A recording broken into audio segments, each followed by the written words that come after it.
أعوذ بالله من الشيطان الرجيم. بسم الله الرحمن الرحيم.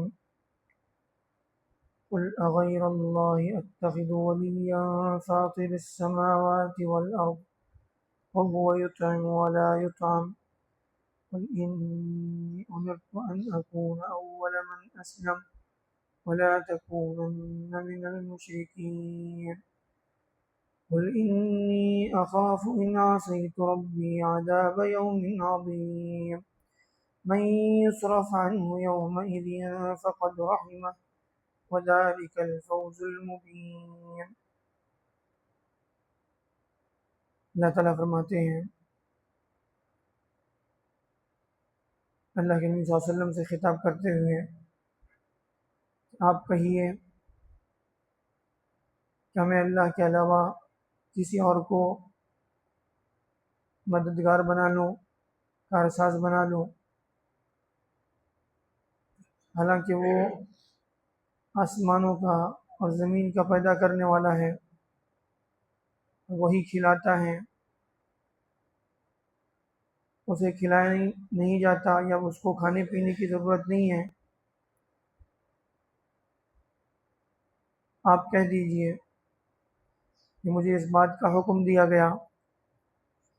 کہ میں سب سے پہلے فرما بردار بنوں اور ہرگز جو ہے شرک نہ کروں. یعنی اللہ کے نبی صلی اللہ علیہ وسلم کو جو ہے کفار کی طرف سے اس بات کا مطالبہ کیا گیا بعض موقعوں پر کہ تم واپس جو ہے اپنے باپ دادا کے دین میں آ جاؤ، یعنی اپنے باپ دادا کا دین اختیار کر لو. تو اس کے جواب میں اللہ کی طرف سے کہا جا رہا ہے، آپ کہیے کیا میں جو ہے اللہ کو چھوڑ کر، اس اللہ کو چھوڑ کر جو آسمانوں کا پیدا کرنے والا، زمین کا پیدا کرنے والا ہے، اس کو چھوڑ کر کسی اور کو معبود بنا لوں، کسی اور کو جو ہے اپنا مددگار بنا لوں؟ اور وہ ذات ایسی ہے کہ جو سب کو کھلاتی ہے، سب کی ضرورتیں پوری کرتی ہے، اور اس کو کسی کی ضرورت نہیں، اس کو کھانے پینے کی بھی ضرورت نہیں، وہ کسی کا محتاج نہیں. آپ کہیے کہ مجھے سب سے پہلے، یعنی میں جس بات کی تمہیں دعوت دے رہا ہوں، سب سے پہلے میں اس بات کو مانتا ہوں، میں اس پر عمل کرنے والا ہوں، میں اللہ کی اطاعت فرما برداری کرنے والا ہوں. اس بات کا مجھے حکم دیا گیا اور میں خود جو ہے سب سے پہلے شرک نہ کروں، پھر میں اس کی دوسروں کو دعوت دیتا ہوں. یعنی شرک ایسا گناہ کہ اگر یہ بالفرض جو ہے یعنی کوئی نبی شرک کرے، ایسا تو ہو ہی نہیں سکتا، لیکن اگر بالفرض مان لیا جائے کہ کوئی نبی بھی اللہ کی جو ہے اللہ کے ساتھ کسی کو شریک ٹھہراتا ہے تو اللہ تعالیٰ جو ہے ان کو بھی معاف نہیں کریں گے. قل انی اخاف ان عصیت ربی عذاب یوم عظیم. آپ کہیے کہ میں اس بات سے ڈرتا ہوں، مجھے اس بات کا خوف ہے کہ اگر میں بھی اللہ کی نافرمانی کروں، اللہ کے حکم کی خلاف ورزی کروں، تو بہت بڑے دن کے عذاب سے مجھے ڈر ہے، اندیشہ ہے. یعنی جس دن قیامت کے دن اللہ کی طرف سے جو ہے نافرمانوں کو سزا ہوگی تو مجھے بھی اللہ کی یہاں پکڑ ہو سکتی ہے، میری بھی پکڑ ہو سکتی ہے.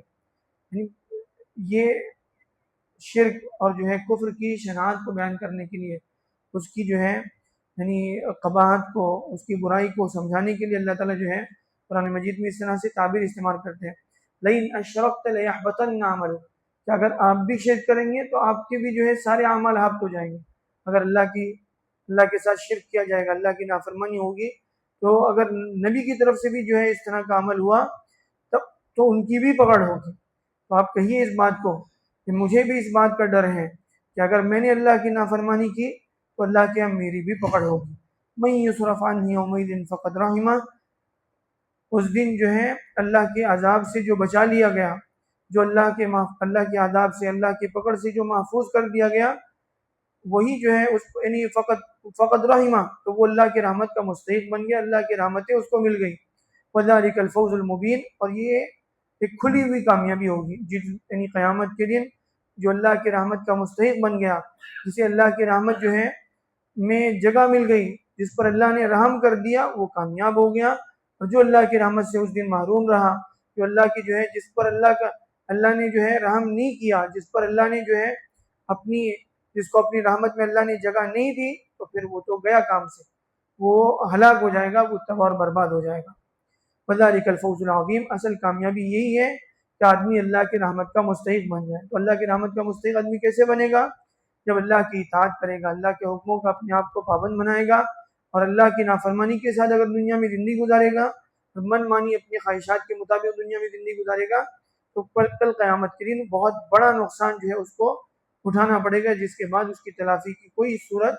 نہیں ہوگی۔ اور آدمی، حدیث میں آتا ہے، اللہ کے رسول نے فرمایا، کوئی آدمی اپنے عمل سے قیامت کے دن جو ہے جنت میں داخل نہیں ہو سکے گا جب تک اللہ کی رحمت شامل حال نہ ہو۔ صحابہ نے پوچھا کہ اللہ کے رسول صلی اللہ علیہ وسلم، آپ بھی جو ہے اللہ، یعنی آپ بھی اس وقت تک جنت میں داخل نہیں ہو سکتے جب تک اللہ کی رحمت حاصل نہ ہو؟ اللہ کے رسول صلی اللہ علیہ وسلم نے ہاں، میں بھی اس وقت تک یعنی جنت میں داخل نہیں ہو سکتا جب تک اللہ کی رحمت حاصل نہ ہو۔ تو اس لیے آدمی اللہ کے حکموں کا اپنے آپ کو پابند بنائے، اللہ کے احکامات کی پابندی کے ساتھ دنیا میں زندگی گزارے۔ انسان ہونے کے ناطے سب سے گناہ ہوتے ہیں، کوتاہیاں ہوتی ہیں، غلطیاں ہوتی ہیں، لیکن اللہ تعالیٰ جو ہے ان سب کو معاف کر دیں گے۔ اللہ غلطیوں کو، کوتاہیوں کو معاف کر کے اپنی رحمت سے جو ہے اللہ تعالیٰ جنت میں داخل فرمائیں گے۔ اللہ تعالیٰ میں نہایت سے صحیح سبق لینے والا بنا۔